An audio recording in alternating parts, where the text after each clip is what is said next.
Assalamualaikum warahmatullahi wabarakatuh. Alhamdulillahi rabbil alamin, wa bihi nasta'in ala umurid dunya waddin. Assalatu wassalamu ala asrafil anbiya'i wal mursalin, Sayyidina wa maulana Muhammadin wa ala alihi wa sahbihi ajma'in. Amma ba'du, qala Allah ta'ala fi kitabihil karim wa huwa asdaqul qailin. A'udzu billahi as-sami'il 'alim minasy syaithanir rajim. Bismillahirrahmanirrahim.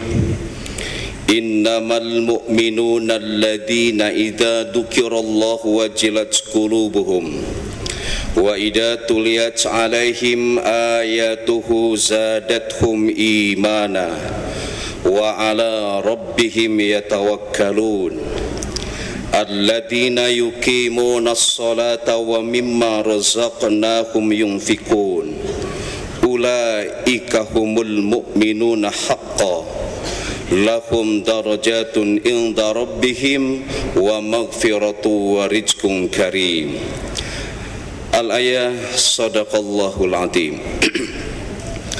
Hadirin wal hadirat jamaah i'tikaf Masjid Pusdai yang saya cintai, saya hormati dan Allah muliakan. Topik kajian singkat pagi hari ini adalah mengukur kadar keimanan kita. Dalam rekomendasi para ulama, di antara alat ukur keimanan kita ada yang disebut dengan 3 kesadaran sejati. Pertama, sadar waktu. Yang kedua, ukuran keimanan seseorang itu adalah sadar umur. Dan yang ketiga, sadar amal. Mereka yang sadar waktu akan memiliki energi untuk sadar umur, dan mereka yang sadar umur akan memiliki energi untuk sadar amal, dan mereka yang sadar amal memiliki potensi membaharuknya keimanan. Ukuran pertama dari keimanan kita adalah sadar waktu. Hadirin, waktu itu begitu adiluhung sampai Allah bersumpah. Kata para pencinta tafsir, ketika Allah bersumpah terhadap sesuatu, maka sesuatu yang dijadikan objek sumpah itu memiliki nilai yang luar biasa. Pertama, misalnya wal fajri, kata Allah, aku bersumpah demi waktu fajar. Wadduha, aku bersumpah demi waktu duha. Wan nahari, aku bersumpah demi waktu siang. Wal asri, aku bersumpah demi waktu asar. Wal laili, aku bersumpah demi waktu malam. Dalam setiap fasenya tentang waktu, Allah bersumpah. Karena itu dalam narasi para ulama setidaknya ada 3 metafor tentang pentingnya waktu. Pertama, al-waktu huwal malu. Kata para ulama, waktu itu adalah harta. Dalam teori manajemen modern ada statement time is money. Waktu itu adalah uang. Hadirin, meski uang bukan segalanya, tapi segalanya membutuhkan uang. Yang kedua, al-waktu anfasu. Waktu itu adalah napas. Pada pagi hari ini, bahkan sejak tadi malam, kita i'tikaf di masjid yang mulia ini karena kita masih memiliki napas. Kalau kita sudah tidak bernapas, tempat tinggal kita di kuburan menjadi sebujur bangkai. Bahkan Imam Syafi'i memetaforkan al-waktu kasaib. Waktu itu seperti pedang. Bila kita tidak bisa memanagenya, maka pedang itu akan mengoyak kehidupan kita. Jadi kukuh dan kokohnya kokohnya keimanan kita, kata para ulama, diawali dengan kesadaran kita tentang waktu. Setelah sadar waktu, ukuran keimanan kita yang kedua adalah sadar umur. Hadirin, pertama, bahwa umur itu ada fasenya yang harus kita sadari. Dalam Quran surah Al-Mu'min ayat 67 Allah berfirman, huwallazi khalaqakum min turab. Pada fase pertama kita diciptakan dari tanah, summa min nutfatin, setelah itu menjadi nutfah atau sperma. Fase umur berikutnya summa min alaqatin, kemudian kita menjadi segumpal darah. Setelah itu summa yukhrijukum tifla, kita dilahirkan menjadi seorang bayi. Kemudian kata Allah, summa litablugu asyaddakum, kemudian kita hidup tumbuh sampai dewasa. Setelah itu summa litakunu suyukha, fase umur berikutnya kita menjadi tua. Wa minkum mayyutawaffa min qabl, kata Allah, ada di antara kita yang diwafatkan pada fase-fase itu. Ada yang wafat ketika dalam kandungan disebut keguguran, ada yang wafat ketika balita, wafat ketika remaja, sudah tua lazim juga wafat. Kenapa demikian? Wa minkum mayyutawaffa min qabl, karena Allah punya skenario tentang ajal kita masing-masing. Bila diturunkan pada fase kehidupan sosiologis, hadirin, fase umur kita itu, pertama kita lahir menjadi anak, setelah anak menjadi bayi, setelah bayi menjadi remaja, setelah remaja kita akan menjadi tua, dan setelah tua kita akan wafat. Bila esok hari ajal menjemput kita, titipan pertanyaan saya, sudahkah kita memiliki amal yang layak dibanggakan di hadapan Allah? Setelah itu bagian dari sadar umur, bahwa setiap kita itu ada jatah umurnya masing-masing. Suatu ketika Rasulullah SAW bersabda, a'maru ummati, kata Rasul, umur dari umatku ma baina sittina wa sab'ina, antara 60 sampai 70 tahun, wa aqalluhum mayyajuju dalika, dan sangat sedikit yang melampaui batas usia itu. Rasul sendiri wafat pada usia 63 tahun. Lalu bagian dari sadar umur berikutnya, hadirin, ada fakta yang tidak terbantahkan tentang umur kita. Dalam Quran surah Yasin ayat 68 Allah berfirman, wa man nu'ammirhu nunakkisu fil khalqi, seiring bertambah umur kita, maka Allah akan mengembalikan kita pada fase awal penciptaan kita, yakni summa yukhrijukum tifla. Seiring bertambah usia, Allah akan mengembalikan kita seperti bayi yang lemah. Hal ini digambarkan pula dalam Quran surah Ar-Rum ayat 54. Kata Allah, Allahul ladzi khalaqakum min dha'fin. Allah menciptakan kita pertama dalam keadaan lemah. Saat bayi kita lemah, summa ja'ala min ba'di dha'fin quwwatan. Setelah lemah, seiring bertambah usia dewasa, kita menjadi kuat. Dan berikutnya kata Allah, summa ja'ala min ba'di quwwatin dha'fan. Seiring bertambah usia, setelah kuat itu Allah akan mengembalikan kita dalam posisi lemah lagi. Alarmnya wasyaibatan, Allah mulai menumbuhkan uban dalam kepala kita. Hadirin, berikutnya bagian dari sadar umur, bahwa umur kita itu ada batasnya. Dijelaskan oleh Allah dalam Quran surah Ali Imran ayat 185, kullu nafsin da'iqatul maut, setiap yang bernyawa pasti akan merasakan kematian. Hadirin, kata ayat ini, kematian itu ada rasanya. Lalu bagaimana rasa dari kematian itu? Di An-Naji'at Allah berfirman bahwa wan naji'ati gharqa, demi malaikat yang mencabut nyawa begitu kasar, begitu brutal. Jadi ada mereka yang dicabut nyawanya begitu keras oleh Allah sehingga sakaratul maut menjadi momentum yang teramat sangat menakutkan. Tapi di ayat berikutnya kata Allah, wan nasyitati nasta, dan demi para malaikat yang mencabut nyawa begitu lemah lembut. Hadirin, bila kita semua sadar umur, maka itu akan menjadi inner energy, menjadi inner power, bahkan menjadi inner wisdom, bahkan pula bisa menjadi inner teacher untuk sadar amal. Lalu mereka yang sadar amal akan mentasarrufkan diri untuk terus beriman kepada Allah. Maka di antara amaliyah yang bisa menjadi ukuran kadar keimanan kita digambarkan dalam Quran surah Al-Anfal. Kata Allah pertama, orang beriman itu ia senantiasa dalam hatinya menggetarkan Allah.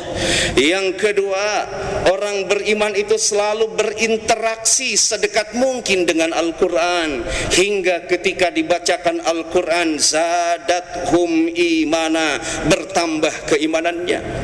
Berikutnya orang yang beriman, alladzina yuqimunas sholata, orang beriman itu adalah mereka yang pandai menjaga sholatnya. Hadirin, ukuran dari keimanan kita adalah kepandaian kita menjaga sholat. Ada 3 yang harus kita jaga dari sholat kita. Pertama, kita jaga kuantitasnya. Yang kedua, kita jaga kualitasnya. Yang ketiga, kita jaga kontinuitasnya. Secara kuantitas sholat itu ada 2. Satu, ada sholat fardu, dan yang kedua ada sholat sunnah yang harus kita jaga agar iman kita membaharu. Tentu bukan hanya yang fardu tetapi yang sunnah.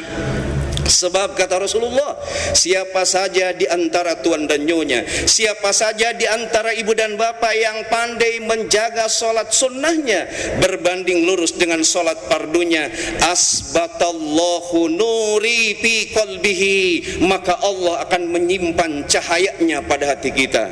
Ketika di hati kita ada cahaya Allah, maka hati kita akan tenang. Saat hati kita tenang, maka pikiran kita akan terang. Kalau hati tenang dan pikiran terang, segalanya akan kita menangkan dalam hidup ini. Ingat hadirin, setiap kita harus jadi pemenang dalam hidup ini, bukan jadi pecundang. Kenapa? Sebab sebanyak 10 kali dalam azan, 5 kali dalam iqamah, total general sebanyak 15 kali dalam sehari semalam.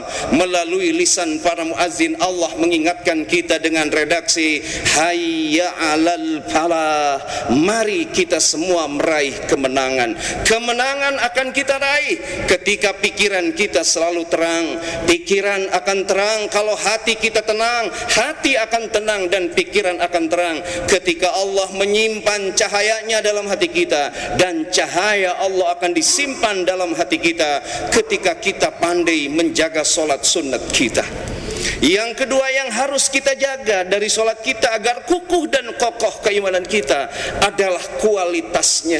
Hadirin, solat kita itu harus berkualitas. Kenapa? Sebab Allah sudah ngasih segalanya yang berkualitas pada kehidupan kita. Di antara solat yang berkualitas adalah solat yang ditunaikan dengan berjamaah, solat yang ditunaikan di awal waktu, solat yang ditunaikan sekhusyuk mungkin kalau bisa melakukannya. Dan yang terpenting juga yang harus kita jaga dari solat kita adalah kontinuitasnya. Kenapa solat kita harus kontinu, harus istiqomah? Itu untuk rekoneksi diri kita dengan Allah. Sebab hadirin, setan itu tidak pernah ikhlas dan ridho kita dekat dengan Allah. Sampai iblis itu kan pernah sesumbar, fabima aghwaytani la aqudanna lahum siratakal mustaqim. Ya Rabb, karena engkau telah menghukum hamba sebagai makhluk yang tersesat, maka hamba akan menyesatkan umat manusia dari jalan engkau yang lurus. Summa la'atiyannahum min baini aydihim. Setan itu datang menggoda kita dari depan, kuat digoda dari depan kita, wa min khalfihim, digoda dari belakang, kuat digoda depan belakang, wa an aimanihim, kita akan disesatkan dari sebelah kanan, kuat dari depan belakang dan kanan, wa an samailihim, kita akan digoda dari sebelah kiri. dari 4 penjuru mata angin, setan. Wa ikhwanuhum yamuddunahum fil ghayyi summa la yuksirun. Mereka bekerja sama dan sama-sama bekerja dengan saudaranya minal jinnati wan nas, akan terus menyesatkan kita dari jalan Allah yang lurus. Maka mereka yang terjaga kontinuitas sholatnya akan terus rekoneksi dirinya dengan Allah. Bila sampai pada kutub itu, kata Allah, wa may ya'tasim billah, siapa saja yang terkoneksi hatinya dengan Allah, faqad hudiya ila siratim mustaqim, maka dia akan Allah tunjukkan pada jalan yang lurus. Hadirin, indikasi terakhir untuk mengukur keimanan kita, kata Allah, adalah wa mimma razaqnahum yunfikun.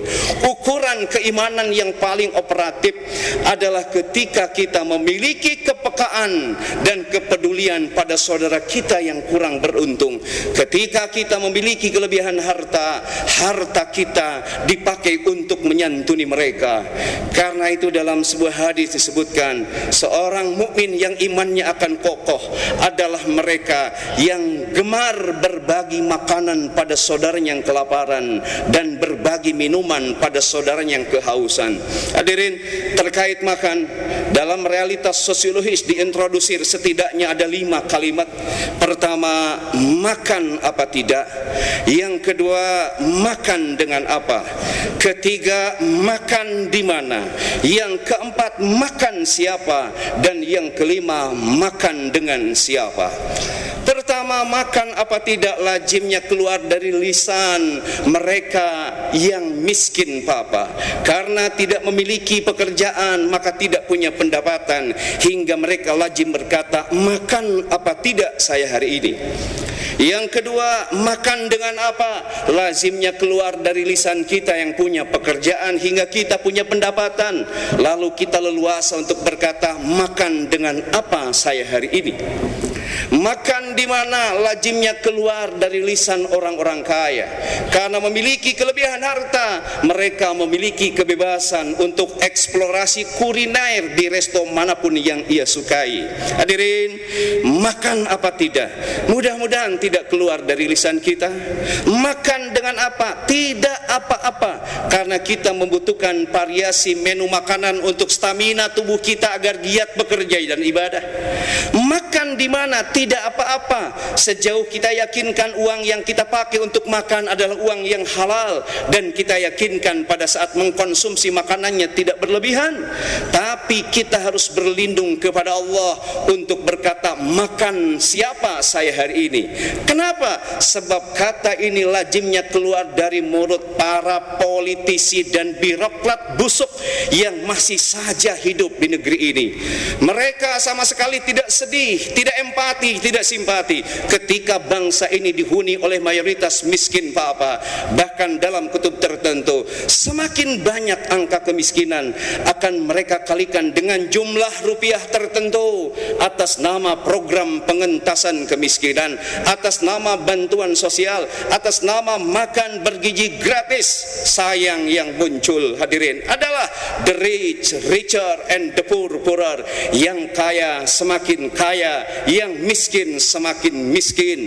Nu ngampar-ngampar, nu nabeh-nabeh, nu lapar-lapar, nu sebeh-sebeh. Kunaon? Jawa Barat, Jawa Timur, rakyatnya melarat, pemimpinnya subur makmur. Kunaon? Cirata saguling jatiluhur, geus nyata nu maraling teh nu dilaluhur.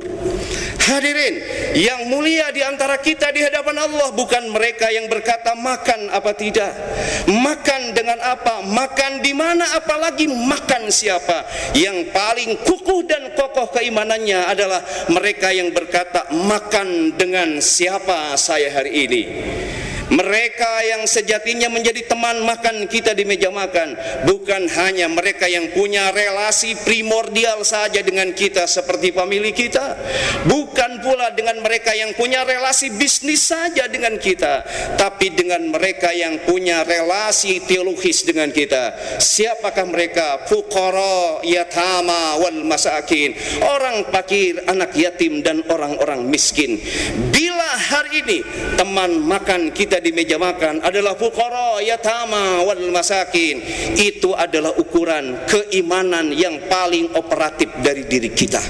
Hadirin, mudah-mudahan bulan suci Ramadan yang menjadi ajmalul madrasati sebagai sekolah terindah bisa benar-benar mengukuhkan dan mengokohkan keimanan kita hingga kita menjadi orang pertama yang sadar waktu, yang kedua sadar umur, dan yang ketiga orang yang sadar amal. Dengan begitu, bila kata Nabi, al-imanu yajidu wa yanqusu, iman itu fluktuatif, ada kalanya bertambah dan ada kalanya berkurang. Dan iman yajidu bi taat akan bertambah dengan ketaatan, wa yanqusu bil maksiat akan turun dengan kemaksiatan. Semoga serangkaian ketaatan yang kita lakukan di bulan suci Ramadan ini membuat iman kita bergerak memadat menuju pembaharuan hingga kita diyakinkan Allah tidak hanya bahagia dan selamat di dunia ini, tetapi juga bahagia dan selamat di akhirat nanti. Sekian dan demikian, terima kasih atas segala perhatian, mohon maaf atas segala kekurangan. Wallahu waliyut taufiq wal hidayah. Assalamualaikum warahmatullahi wabarakatuh.